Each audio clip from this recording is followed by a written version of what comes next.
हरिओम प्रिय दर्शकों, यदि आपकी धनु राशि या धनु लग्न है तो ये वीडियो आपके लिए है। और इस वीडियो में हम जानने वाले हैं कि औकात दुनिया देखेगी। 6 अगस्त 2026 से बुध का प्रभाव देखने को मिलेगा, क्योंकि बुध अब 5 अगस्त को रात्रि में 7:40 पर लगभग कहा जाए कि 4 साढ़े 4 घंटा पहले बुध का परिवर्तन हो जाएगा। तो 6 अगस्त से लेके 22 अगस्त तक बुध अब कर्क राशि पर गोचर करेंगे। क्या प्रभाव यहाँ देखने को मिलेगा, ये इस वीडियो में हम समझेंगे। बुध का कर्क राशि पर गोचर करना सामान्यतः बहुत श्रेष्ठ नहीं माना जाता, परंतु इस समय कुछ ऐसी स्थितियाँ बनी हैं जिनकी वजह से बुध का एक गोचर काल कुछ परिणाम यहाँ दे सकता है। बुध वाणी, व्यापार, कम्युनिकेशन, एजुकेशन और जितने भी बौद्धिक कार्य हैं उन सभी के अधिपति हैं। बुध बुद्धि के अधिपति होने की वजह से हमारे जीवन के हर एक क्षेत्र में प्रभाव इनका देखने को मिलता है।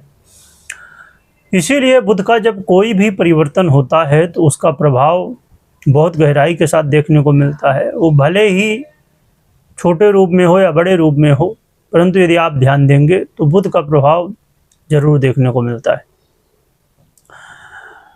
प्रिय दर्शकों, ये बुध का गोचर काल देखें तो आपके लिए अष्टम भाव पे होने जा रहा है, जो कि बुध आपके स्वयं कर्मेश हैं और सप्तमेश भी हैं।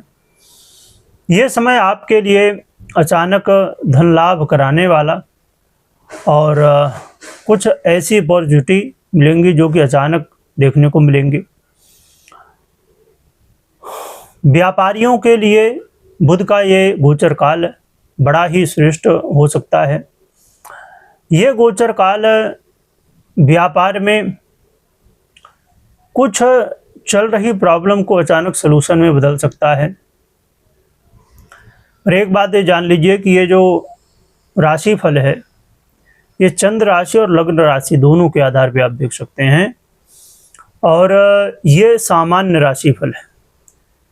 और यदि आपको ये समझना है कि आपको क्या रिजल्ट मिलेंगे एग्जैक्ट आपके लिए पर्सनली, तो आप अपनी खुद की कुंडली का विश्लेषण करा के और जान सकते हैं, चाहे वो धन लाभ की बात हो, व्यापार की बात हो या अन्य किसी विषय में।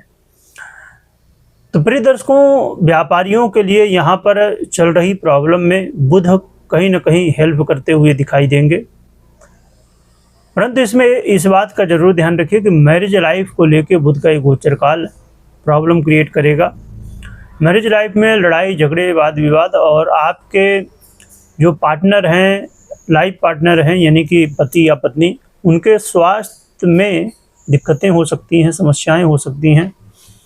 आपको ऐसे कोई काम नहीं करने जो लॉटरी, जुआ, सट्टा इत्यादि से संबंधित हों, क्योंकि ऐसे काम करेंगे तो कई बार यहाँ पर कुछ स्थितियाँ ऐसी बनेंगी जो कि अचानक कुछ बड़ा धन लाभ हो सकता है या तो फिर अचानक नुकसान हो सकता है।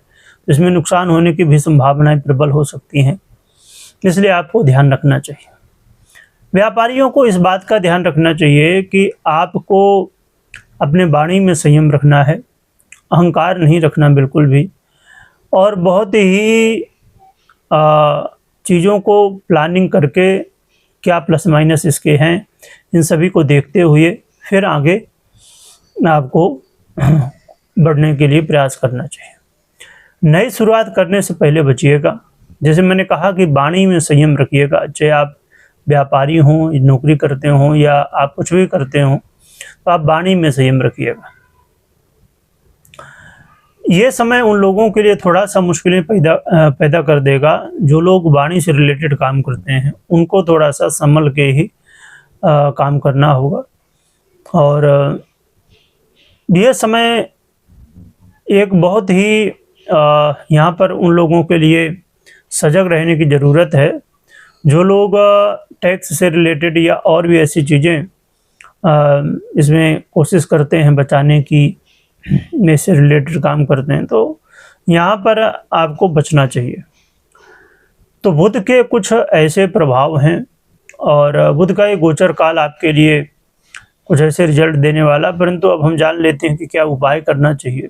तो उपाय के रूप में आप इस समय श्रावण का महीना चल रहा है, तो आप भगवान शिव परिवार की आराधना करिए, शिव जी को बेलपत्र जरूर चढ़ाइए और गणेश जी को दुर्वा जरूर चढ़ाइए। और इसके साथ बुध यंत्र आप रख सकते हैं ऑफिस इत्यादि में, घर में, क्योंकि बुध यंत्र या जो भी यंत्र आप हमेशा अपने घर में रखते हैं, तो यहाँ पर आपको एक बार यंत्र रखना होता, सेवा हमेशा करिए, हमेशा लाभ लीजिए, यानी कि एक बार खर्च और लाभ हमेशा। तो ये उपाय आप कर सकते हैं, पर एक बात हमेशा ध्यान रखिए कि आपकी कुंडली के अनुसार बुध कैसे हैं, आपकी कुंडली में ऊंचे हैं, नीच के हैं, कैसी स्थिति है बुध की, और आपके कुंडली के अनुसार क्या कैसी दशा चल रही है, इन सभी को और गोचर को भी अन्य ग्रहों को देख के ही निर्णय लिया जा सकता है। इसलिए आप अपनी कोई भी निर्णय आप ले रहे हों तो आप अपनी पर्सनल कुंडली विश्लेषण के बाद ही निर्णय लें, और बुध क्या रिजल्ट आपको देने वाले हैं एग्जैक्ट, ये आप अपनी कुंडली को देखने के बाद ही समझ पाएंगे। ये क्योंकि ये सामान्य राशि फल होता है, तो इसका सामान्यता प्रभाव तो मिलता है, परंतु आपके लाइफ में क्या चेंज होगा इसके लिए आपकी पर्सनल कुंडली बहुत मायने रखती है। यहाँ तक कि 70 से 80%, 70-80% प्रभाव आपकी कुंडली द्वारा ही मिलता है। तो भगवान शिव परिवार की आराधना करिएगा, जयकारा लगाइएगा। वीडियो देखने के लिए बहुत बहुत धन्यवाद।